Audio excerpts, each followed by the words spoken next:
ನಮಸ್ಕಾರ ವೀಕ್ಷಕರು, ಗೃಹಲಕ್ಷ್ಮಿ ಯೋಜನೆಯ 11 ಮತ್ತು 12ನೇ ಕಂತಿನ ಹಣ ಈಗಾಗಲೇ ಸಾಕಷ್ಟು ಫಲಾನುಭವಿಗಳಿಗೆ ಜಮಾ ಆಗಿರುವಂತದ್ದು. ಸೊ ಈಗಾಗಲೇ ಲೈವ್ ಪ್ರೂಫ್ ಸಮೇತ ನಾನು ಈಗ ಕೆಲವೊಂದಿಷ್ಟು ವಿಡಿಯೋಗಳಲ್ಲಿ ತಿಳಿಸಿಕೊಟ್ಟಿದ್ದೀನಿ. ಸೊ ಹಾಗಾದ್ರೆ ಇಂದು ಕೂಡ 22 ಜಿಲ್ಲೆಗಳಿಗೆ ಹಣ ರಿಲೀಸ್ ಆಗ್ತಾ ಇದೆ. ಸೊ ಒಂದು 22 ಜಿಲ್ಲೆಗಳನ್ನ ನಿಮ್ಮ ಮುಂದೆ ಇಡ್ತಾ ಹೋಗ್ತೇನೆ. ನೀವು ಕಂಪ್ಲೀಟ್ ಆಗಿ ನೋಡಲೇಬೇಕು. ಯಾಕಂದ್ರೆ 22 ಜಿಲ್ಲೆಗಳಲ್ಲಿ ನಿಮ್ಮ ಜಿಲ್ಲೆನೂ ಕೂಡ ಆಗಿರಬಹುದು. ಸೊ ನಿಮ್ಮ ಖಾತೆಗೂ ಕೂಡ ಜಮಾ ಆಗಬಹುದಾಗಿರುತ್ತೆ. ಸೊ ಹೀಗಾಗಿ ತುಂಬಾ ಇಂಪಾರ್ಟೆಂಟ್ ಹಾಗೂ ಇಂಟ್ರೆಸ್ಟಿಂಗ್ ಆದ ಮಾಹಿತಿ ಇರುತ್ತೆ. ಸೊ ಈ ಒಂದು ವಿಡಿಯೋದಲ್ಲಿ ಕೂಡ ನಿನ್ನೆ ಜಮಾ ಆಗಿರುವಂತವರು ಕಮೆಂಟ್ ಮಾಡಿದ್ದಾರೆ. ಸೊ ಅದನ್ನು ಕೂಡ ತೋರಿಸ್ತೇನೆ. ಮೊನ್ನೆನೂ ಕೂಡ ಆಗಿದ್ದಾವೆ. ಎಲ್ಲನೂ ಕೂಡ ಕಮೆಂಟ್ ಗಳನ್ನ ನಿಮಗೆ ಲೈವ್ ಪ್ರೂಫ್ ಆಗಿ ನಾನು ತೋರಿಸ್ತಾ ವಿಡಿಯೋದಲ್ಲಿ ಕಂಪ್ಲೀಟ್ ಆಗಿ ಮಾಹಿತಿಯನ್ನು ಕೊಡ್ತಾ ಹೋಗ್ತೀನಿ. ಸೊ ಕಂಪ್ಲೀಟ್ ಆಗಿ ವಿಡಿಯೋನ ನೋಡೋದ್ರ ಜೊತೆಗೆ ಚಾನಲ್ಗೆ ಸಬ್ಸ್ಕ್ರೈಬ್ ಮಾಡಿಲ್ಲ ಅಂದ್ರೆ ನೀವು ಏನ್ ಮಾಡ್ಬೇಕು ಹೇಳಿ, ಬೇಗನೆ ಸಬ್ಸ್ಕ್ರೈಬ್ ಮಾಡ್ಕೊಳ್ಳಿ. ವಿಡಿಯೋಕ್ಕೆ ಒಂದು ಲೈಕ್ ಕೊಟ್ಬಿಟ್ಟು ವಿಡಿಯೋನ ನೋಡ್ಲಿಕ್ಕೆ ಸ್ಟಾರ್ಟ್ ಮಾಡಿ. ಸೊ ಪ್ಲೀಸ್ ಬೇಗನೆ ಒಂದು ಸಬ್ಸ್ಕ್ರೈಬ್ ಮಾಡ್ಬಿಡಿ, ನಮ್ಮ ಶ್ರಮಕ್ಕೆ ಅಂತ ಅನ್ಕೊಳ್ಳಿ. ಸೊ ಒಂದು ಬಟನ್ ಒತ್ತದೆ ಸಬ್ಸ್ಕ್ರೈಬ್ ಆಗ್ಬಿಡುತ್ತೆ. ಬೇಗನೆ ಸಬ್ಸ್ಕ್ರೈಬ್ ಮಾಡ್ಕೊಳ್ಳಿ. ಈಗ ನಾನು ಅದು ಇದು ಅಂತ ಏನ್ ಹೇಳಲ್ಲ. ಸೊ ಡೈರೆಕ್ಟ್ ಆಗಿನೇ ಪಾಯಿಂಟ್ಗೆ ಬಂದ್ಬಿಡ್ತೀನಿ. ಇಲ್ಲಿ ನೋಡ್ಕೊಳ್ಳಿ, ಮೊದಲನೇದಾಗಿ ನೀವು ಸಾಕಷ್ಟು ಕಮೆಂಟ್ಗಳು ಬಂದಿದ್ದಾವೆ. ಸೊ ಅದಕ್ಕೆ ಸಾಕಷ್ಟು ಜನ ರಿಪ್ಲೈ ಕೂಡ ಮಾಡಿದ್ದಾರೆ. ಸಾಕಷ್ಟು ನೀವು ಬೇಕಾದ್ರೆ ಕಮೆಂಟ್ ಸೆಕ್ಷನ್ ಅಲ್ಲಿ ಹೋಗಿ ನೋಡ್ಕೋಬಹುದಾಗಿರುತ್ತೆ ಹಿಂದಿನ ವಿಡಿಯೋಗಳು. ಸೊ ಅಲ್ಲಿ ಸುಳ್ಳು ಮಾಹಿತಿ ಮತ್ತೆ ಫೇಕ್ ನ್ಯೂಸ್ ಅಂತಾನು ಕೂಡ ಅನ್ಕೋತಾ ಇರ್ತೀರ. ಸೊ ಯಾಕಂದ್ರೆ ಇದ್ದಿರುವಂತಹ ಮೇಲ್ಗಡೆ ಏನ್ ಬರುತ್ತಲ್ಲ ಮಾಹಿತಿ, ಅದನ್ನೇ ನಾವು ತಿಳಿಸ್ತಾ ಇರ್ತೀವಿ. ಸೊ ನಿಮ್ಗೆ ಜಮಾ ಆಗಿಲ್ಲ ಅಂದ್ರೆ ನಿಮ್ಗೆ ಆ ರೀತಿ ಅನ್ಸೋದು ಸಹಜನೇ. ಸೊ ನಿಮ್ದೇನ್ ತಪ್ಪಿಲ್ಲ. ಜಮಾ ಆದ್ಮೇಲೆ ನಿಮ್ಗೆ ಗೊತ್ತಾಗತ್ತೆ ಜಮಾ ಆಗ್ತಾ ಇದೆ ಅಂತ. ಮೊದಲಿಗೆ ಇಲ್ಲಿ ನಿಮ್ಗೆ ಕ್ಲಾರಿಫಿಕೇಶನ್ ಕೊಡ್ಬೇಕಂದ್ರೆ, ಮೊದಲಿಗೆ ಏನ್ ಮಾಡ್ತಾ ಇದ್ರು, ಸೊ 10 ಲಕ್ಷದಿಂದ 20 ಲಕ್ಷ ಫಲಾನುಭವಿಗಳಿಗೆ ಒಂದೇ ದಿನದಲ್ಲಿ ಬಿಡ್ತಾ ಇದ್ರು. ಸೊ ಆದ್ರೆ ಈಗ ಆ ರೀತಿ ಮಾಡ್ತಾ ಇಲ್ಲ.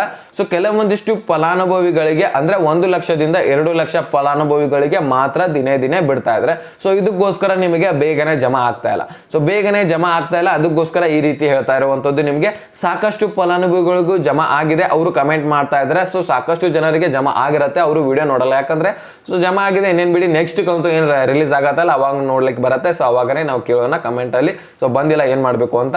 ಸೊ ಈಗ ಅವರು ನೋಡಿದವರು ಮುಖ್ಯವಾಗಿ ಕಮೆಂಟ್ ಮಾಡ್ಬೇಕಂತ ನನ್ನ ರಿಕ್ವೆಸ್ಟ್ ವೀಕ್ಷಕರೇ. ಸೊ ನೀವು ಕಮೆಂಟ್ ಮಾಡಿದ್ರೆ ಎಲ್ಲರಿಗೂ ಕೂಡ ಗೊತ್ತಾಗತ್ತೆ. ಸೊ ಈ ರೀತಿ ಜಮಾ ಆಗ್ತಾ ಇದೆ ಅಂತ ಅವ್ರಿಗೂ ಕೂಡ ಗೊತ್ತಾಗ್ತಾ ಇರುವಂತದ್ದು. ಸೊ ಅದಕ್ಕೋಸ್ಕರ ಈ ಒಂದು ಮಾಹಿತಿಯನ್ನ ನಾನು ರಿಕ್ವೆಸ್ಟ್ ಮಾಡ್ತಾ ಇರುವಂತದ್ದು, ಬಂದಿರುವವರು ಮುಖ್ಯವಾಗಿ ಕಮೆಂಟ್ ಮಾಡಿ. ಸೊ ಎಷ್ಟು ಜಮಾ ಆಗಿದೆ ಅಷ್ಟು ಒಂದು ಕಮೆಂಟ್ ಮಾಡಿ, ಮತ್ತೆ ನಿಮ್ಮ ಯಾವ ಜಿಲ್ಲೆ ಅದನ್ನು ಕೂಡ ಕಮೆಂಟ್ ಮುಖಾಂತರ ತಿಳಿಸಿ. ಸೊ ಈಗ ಇಂಪಾರ್ಟೆಂಟ್ ಇನ್ನೂ ಕೆಲವೊಂದಿಷ್ಟು ಮಾಹಿತಿಗಳಿದಾವೆ ವೀಕ್ಷಕರೇ. ಆ ಒಂದು 22 ಜಿಲ್ಲೆಗಳನ್ನ ನಾನು ತಿಳಿಸ್ಕೊಡ್ತೀನಿ. ಸೊ ಅದ್ರ ಜೊತೆಗೇನೆ ಮಹಿಳಾ ಮತ್ತು ಮಕ್ಕಳ ಕಲ್ಯಾಣ ಇಲಾಖೆಯ ಸಚಿವೆ ಆದಂತಹ ಲಕ್ಷ್ಮಿ ಮೇಡಮ್ ಅವರು ಸ್ವಲ್ಪ ಮಾಹಿತಿಗಳನ್ನ ಕೊಟ್ಟಿದ್ದಾರೆ. ಸೊ ಜನರಿಗೆ ಮಾಹಿತಿಗಳನ್ನ ತಿಳಿಸಿದ್ದಾರೆ. ಸೊ ಏನಪ್ಪ ಅನ್ನೋದಾದ್ರೆ, ಸೊ ಈಗ ಪ್ಯಾನ್ ಕಾರ್ಡ್, ಆಧಾರ್ ಕಾರ್ಡ್ ಮತ್ತೆ ಯಾವುದೇ ಉಳಿದಿರುವಂತಹ ಎಲ್ಲ ಡಾಕ್ಯುಮೆಂಟ್ಸ್ಗಳು, ಬ್ಯಾಂಕ್ ಒಂದು ಪಾಸ್ಬುಕ್ ಆಗಿರಲಿ, ರೇಷನ್ ಕಾರ್ಡ್ಗಳಾಗಿರಲಿ, ಎಲ್ಲನೂ ಕೂಡ ಒಂದೇ ಹೆಸರಿರಬೇಕು ಅಂತ ಒಂದು ಮಾಹಿತಿ ಕೊಟ್ಟಿರುವಂಥದ್ದು. ಸೊ ಈಗಾಗಲೇ ಇದು ಗೊತ್ತಿರುವಂತಹ ವಿಷಯ, ಇದನ್ನೇ ಕೇಳ್ತಿದ್ದೀರಾ ಅಂತ ನೀವು ಅನ್ಕೋಬಹುದು.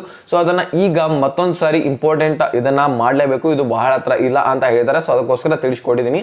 ಸೊ ಇಲ್ಲಿ ಮಹಿಳೆಯರು ತುಂಬಾನೇ ಒಂದು ತಪ್ಪುಗಳನ್ನ ಮಾಡ್ತಾ ಇರುವಂತದ್ದು.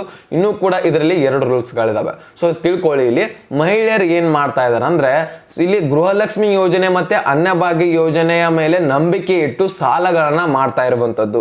ಸಾಲಗಳನ್ನ ಮಾಡಿ ಅಂದ್ರೆ ಕೈ ಸಾಲಗಳನ್ನ ಮಾಡ್ತಾ ಇದ್ದಾರೆ, ಅಥವಾ ಯಾವುದೇ ಸಂಸ್ಥೆಗಳಿಂದ ಹಣವನ್ನ ಲೋನ್ ಮುಖಾಂತರ ತೆಗೆದುಕೊಳ್ತಾ ಇದ್ದಾರೆ. ಸೊ ಇಲ್ಲಿ ನೋಡ್ಕೋಬಹುದು ನೀವು ಅಂದಾಜಾಗಿ ಎಕ್ಸಾಂಪಲ್ ನಡೆದಿರುವಂತಹ ಘಟನೆಗಳನ್ನ ನಾನು ತಿಳಿಸ್ಕೊಡ್ತಾ ಇದ್ದೀನಿ. ಸೊ ಈಗ ಗೃಹಲಕ್ಷ್ಮಿ ಯೋಜನೆ ಈ ತಿಂಗಳು ಬರುತ್ತೆ, ಮುಂದಿನ ತಿಂಗಳು ಬರುತ್ತೆ. ಸೊ ಅವಾಗ ನಾವು ಇವ್ರಿಗೆ ಕೊಡೋಣ. ಸೊ ಅಡ್ವಾನ್ಸ್ ಆಗಿ ನಾವೀಗ ಏನಾದ್ರು, ಸೊ ನನ್ನ ಗಂಡನಿಗೆ ಗೊತ್ತಿಲ್ಲದೆ, ನಮ್ಮ ಅತ್ತೆಯರಿಗೆ ಗೊತ್ತಿಲ್ಲದೆ, ಸೊ ನಮ್ಮ ಮನೆಯಲ್ಲಿ ಗೊತ್ತಿಲ್ಲದೆ ಯಾವ್ದಾದ್ರು ವಸ್ತು ಖರೀದಿ ಮಾಡೋಣ ಅಂತ ಈ ರೀತಿಯಾಗಿ ಹಣ ಇಸ್ಕೊಂಡು ಸೊ ಈ ರೀತಿ ಖರ್ಚು ಮಾಡ್ತಾ ಇರ್ತಾರೆ. ಸೊ ಅದಕ್ಕೋಸ್ಕರ ಅಂತಹ ತಪ್ಪುಗಳನ್ನ ಮಾಡ್ಲಿಕ್ಕೆ ಹೋಗ್ಬೇಡಿ. ಈಗ ಸದ್ಯದಲ್ಲಿ ನಡೆದಿರುವಂತಹ ಘಟನೆ ಅಂತ ನೆಕ್ಸ್ಟ್ ಮನೆಯಲ್ಲಿ ಗೊತ್ತಾದ್ರೆ ಸೊ ಅದು ಕೂಡ ದೊಡ್ಡ ಸಮಸ್ಯೆ ಆಗಿ ಉಂಟಾಗತ್ತೆ. ಸೊ ಅದ ನಂತರ ಈಗ ಇನ್ನೊಂದು ಇಂಪಾರ್ಟೆಂಟ್ ಅಂದ್ರೆ, ಮನೆಯಲ್ಲಿರುವಂತಹ ಯಾವ್ದಾದ್ರು ಮನೆ ಬಳಕೆಯ ವಸ್ತುಗಳು ಬೇಕಾದ್ರೆ ನೀವು ಏನ್ ಮಾಡ್ತೀರಾ, ಗೃಹಲಕ್ಷ್ಮಿ ಬರುತ್ತೆ, ಅನ್ನಭಾಗ್ಯ ಬರುತ್ತೆ, ಅವಾಗ EMI ಮುಖಾಂತರ ಕಟ್ಲಿಕ್ಕೆ ಬರುತ್ತೆ. ಸೊ ನಮ್ಮ ಹತ್ರ ಇರುವಂತಹ ಹಣವನ್ನ ಕಟ್ಬಿಟ್ಟು ಸೊ ಉಳಿದಿರುವಂತಹ ಹಣವನ್ನ ಲೋನ್ ಮುಖಾಂತರ ಮಾಡಿಸ್ಕೊಳ್ಳೋಣ, ವಸ್ತುಗಳನ್ನ ತೆಗೆದುಕೊಳ್ಳೋಣ ಅಂತ ಹೇಳಿ ಸಾಕಷ್ಟು ವಸ್ತುಗಳನ್ನ ಖರೀದಿ ಮಾಡ್ತೀರಾ. ಫ್ರಿಜ್, ಟಿವಿನೋ ಅಥವಾ PCನೋ, ಮೊಬೈಲ್ನೋ, ಫ್ಯಾನೋ, ಏನ್ ಬೇಕಾದ್ರೂ ಕೂಡ ಖರೀದಿ ಮಾಡ್ತೀರಾ. ಸೊ ಅಂತಹ ಸಂದರ್ಭದಲ್ಲಿ ನಿಮ್ಗೆ ಅಮೌಂಟ್ ಜಮಾ ಆಗಿಲ್ಲ ಅಂದ್ರೆ ಏನ್ ಮಾಡ್ತೀರಾ? ಸೊ ನಿಮ್ಮ ಮನೆಯಲ್ಲಿ ಗೊತ್ತಿದ್ರೆ ಒಳ್ಳೆಯದು, ಗೊತ್ತಿದ್ರು ಸಹಿತ ನಿಮ್ಗೆ ತುಂಬಲಿಕ್ಕೆ ಎಲಿಜಿಬಲ್ ಅಂದ್ರೆ ನೀವು ತುಂಬಲಿಕ್ಕೆ ಆಗ್ತಿಲ್ಲ ಅಂದ್ರೆ ನೀವು ಏನ್ ಮಾಡ್ತೀರಾ ಅವಾಗ? ಸೊ ಅದಕ್ಕೋಸ್ಕರ ಇಂತಹ ಗೃಹಲಕ್ಷ್ಮಿ ಮತ್ತೆ ಅನ್ನಭಾಗ್ಯ ಯೋಜನೆ ಮೇಲೆ ನಂಬಿಕೆ ಇಡಬೇಡಿ. ಅಂದ್ರೆ ಇದು ಯಾವುದೇ ಡೇಟ್ ಕೂಡ ಫಿಕ್ಸ್ ಮಾಡಿಲ್ಲ. ಅಂದ್ರೆ ಗೃಹಲಕ್ಷ್ಮಿ ಇದೇ ದಿನ ನಿಮ್ಮ ಖಾತೆಗೆ ಜಮಾ ಆಗತ್ತೆ ಅಂತ ಈ ಒಂದು ಸರ್ಕಾರ ಫಿಕ್ಸ್ ಮಾಡಿಲ್ಲ. ಸೊ ಅದಕ್ಕೋಸ್ಕರ ನೀವು ವೇಟ್ ಮಾಡಲೇಬೇಕಾಗತ್ತೆ. ಅಂದರೆ ನಾವು ದಿನೇ ದಿನೇ ಹಾಕ್ತಾ ಬರ್ತೀವಿ, ಯಾವಾಗ ಬೇಕಾದರೂ ಕೂಡ ನಿಮ್ಮ ಖಾತೆಗೆ ಈ ತಿಂಗಳಿನಲ್ಲಿ ಜಮಾ ಆಗ್ಬೋದು. ಅಂದರೆ ಈ ಒಂದು ತಿಂಗಳ ಅಂತ ಹೇಳ್ತಾರೆ, ಆದರೆ ಇದೇ ದಿನಾಂಕ ಅಂತ ಹೇಳಲ್ಲ ಅವರು, ಓಕೆನಾ. ಸೊ ಇದೇ ದಿನಾಂಕದಂದು ನಿಮ್ಮ ಖಾತೆಗೆ ಜಮಾ ಆಗುತ್ತೆ ಅಂತ ನಮಗೂ ಕೂಡ ಹೇಳಿಕ್ಕೆ ಬರಲ್ಲ, ಸರ್ಕಾರಕ್ಕೂ ಕೂಡ ಹೇಳಿಕ್ಕೆ ಬರಲ್ಲ ವೀಕ್ಷಕರೇ. ಸೊ ಅದಕ್ಕೋಸ್ಕರ ಯಾವಾಗ ಬೇಕಾದರೂ ಜಮಾ ಆಗುವಂಥ ಹಣದ ಮೇಲೆ ವಿಶ್ವಾಸ ಇಡ್ಲಿಕ್ಕೆ ಹೋಗ್ಬೇಡಿ. ಇದು ಯಾವಾಗ ಬೇಕಾದರೂ ಕೂಡ ಬಂದ್ ಆಗುವಂತಹ ಚಾನ್ಸಸ್ ಕೂಡ ಇದೆ. ಸೊ ಮತ್ತೆ ಕಂಟಿನ್ಯೂ ಆಗತ್ತೆ ಅನ್ಸುತ್ತೆ, ಆದರೂ ಸಹಿತ ಆದರೆ ನಿಮ್ಮ ಖಾತೆಗೆ ಹಿಂದೆ ಬರುತ್ತೆ ಅಂತ ಹೇಳಿಕ್ ಬರಲ್ಲ. ಸೊ ಅದಕ್ಕೋಸ್ಕರ ಹೆಚ್ಚಿನ ವಿಶ್ವಾಸವನ್ನ ಇಟ್ಕೊಂಡು ಸೊ ಈ ರೀತಿ ತಪ್ಪು ಕೆಲಸಗಳನ್ನ ಮಾಡ್ಲಿಕ್ಕೆ ಹೋಗ್ಬೇಡಿ. ಸೊ ನಿಮ್ಗೆ ಮುಂದೆ ಪ್ರಾಬ್ಲಮ್ ಆಗ್ತಾ ಇರುವಂತದ್ದು. ಸೊ ನಿಜವಾಗಿ ನಡೆದಿರುವಂತಹ ಘಟನೆಗಳನ್ನ ನಾನು ಊಹಿಸ್ಕೊಂಡು ನನಗೆ ಬಂದಿರುವಂತಹ ಮಾಹಿತಿಯ ಬಗ್ಗೆ ನಾನು ನಿಮ್ಗೆ ತಿಳಿಸ್ಕೊಡ್ತಾ ಇದ್ದೀನಿ. ಸೊ ನಿಮ್ಗೆ ಅರ್ಥ ಆಗಿದೆ ಅಂತ ಅನ್ಕೋತೇನೆ. ಸೊ ನೀವು ಗಂಡಂದಿರು ನೋಡ್ತಾ ಇದ್ರೆ, ಗಂಡಸರು ನೋಡ್ತಾ ಇದ್ರೆ, ನಿಮ್ಮ ಮನೆಯಲ್ಲಿರುವಂತಹ ಹೆಣ್ಮಕ್ಳಿಗೆ ಸೊ ಈ ರೀತಿ ಮಾಹಿತಿಯನ್ನ ತಿಳಿಸ್ಬಿಡಿ, ಓಕೆನಾ. ಸೊ ಈಗ 22 ಜಿಲ್ಲೆಗಳನ್ನ ನಾನು ತಿಳಿಸ್ತಾ ಹೋಗ್ತೀನಿ. ಸೊ ಒಂದೊಂದಾಗಿ ನೋಡ್ತಾ ಹೋಗಿ ಯಾವ್ಯಾವ ಜಿಲ್ಲೆಗಳಿದಾವೆ ಅನ್ನೋದನ್ನ ನೋಡ್ತಾ ಹೋಗಿ. ಹಾಸನ, ಗದಗ, ಬಳ್ಳಾರಿ, ಕಲಬುರಗಿ, ವಿಜಯನಗರ, ಧಾರವಾಡ, ಯಾದಗಿರಿ, ಉತ್ತರ ಕನ್ನಡ, ದಕ್ಷಿಣ ಕನ್ನಡ, ದಾವಣಗೆರೆ, ಉಡುಪಿ, ತುಮಕೂರು, ಚಿತ್ರದುರ್ಗ, ಚಿಕ್ಕಮಗಳೂರು, ಶಿವಮೊಗ್ಗ, ರಾಯಚೂರು, ಚಿಕ್ಕಬಳ್ಳಾಪುರ, ಚಾಮರಾಜನಗರ, ಮೈಸೂರು, ವಿಜಯಪುರ, ಬೀದರ್ ಹಾಗೂ ಮಂಡ್ಯ, ಕೊಪ್ಪಳ, ಬೆಳಗಾವಿ, ಬೆಂಗಳೂರು ನಗರ. ಸೊ ಇಷ್ಟು ಜಿಲ್ಲೆಗಳಿಗೆ ಅಮೌಂಟ್ ರಿಲೀಸ್ ಆಗ್ತಾ ಇರುವಂಥದ್ದು. ಸೊ ಈಗ ನಾನು ಕ್ಲಿಯರ್ ಆಗಿ ಹೇಳ್ತೀನಿ ಕೇಳಿ ಇಲ್ಲಿ. ಸೊ ಈ ಒಂದು ಏನು ಜಿಲ್ಲೆಗಳನ್ನು ಹೇಳಿದ್ನಲ್ಲ, ಸೊ ಈ ಒಂದು ಜಿಲ್ಲೆದಲ್ಲಿ ಎಲ್ಲರ ಖಾತೆಗೆ ಜಮಾ ಆಗಲ್ಲ. ಇದನ್ನ ನೀವು ಎಲ್ಲರ ಖಾತೆಗೆ ಜಮಾ ಆಗುತ್ತೆ ಅಂತ ತಪ್ಪು ಕಲ್ಪನೆ.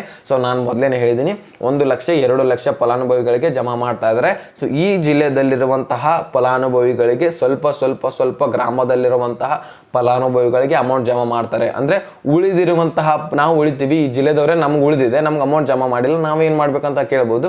ಸೊ ಇಂದಲ್ಲ ನಾಳೆ ಜಮಾ ಮಾಡ್ತಾರೆ ಅವಾಗ, ಓಕೆನಾ. ಸೊ ಅಂದ್ರೆ ನಾಳೆ ನಾಡ್ದು ಈ ರೀತಿಯಾಗಿ ಇಂತಹ ಜಿಲ್ಲೆಗಳಿಗೆ ಸ್ಟೆಪ್ ಬೈ ಸ್ಟೆಪ್ ಇಂತಹ ಗ್ರಾಮಗಳಿಗೆ ಜಮಾ ಮಾಡ್ತಾ ಬರ್ತಾರೆ, ಓಕೆನಾ.